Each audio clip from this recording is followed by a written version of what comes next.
हरिः ॐ। नमामि दूतं रामस्य सुखदं च सुरद्रुमं पीनवृत्तमहाबाहुं सर्वशत्रुनिवारणम् नानारत्नसमायुक्तकुण्डलादिविराजितं सर्वदाभीष्टदातारं सतां वै दृढमाहवे। वासिनं चक्रतीर्थस्य दक्षिणस्थगिरौ सदा तुङ्गाम्बोधितरङ्गस्य वातेन परिशोभिते नानादेशागतैः सद्भिः सेव्यमानं नृपोत्तमैः धूपदीपादिनैवेद्यैः पञ्चखाद्यैश्च शक्तितः।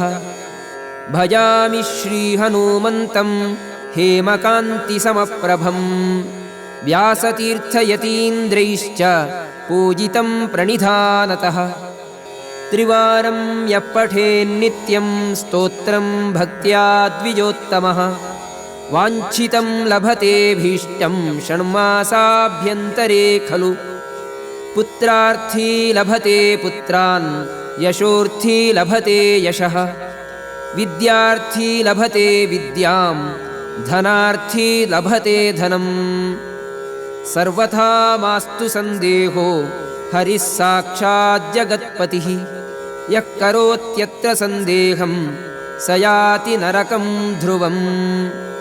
इति श्रीव्यासतीर्थपूज्यचरणविरचितं यन्त्रोद्धारकमुख्यप्राणस्तोत्रं सम्पूर्णं।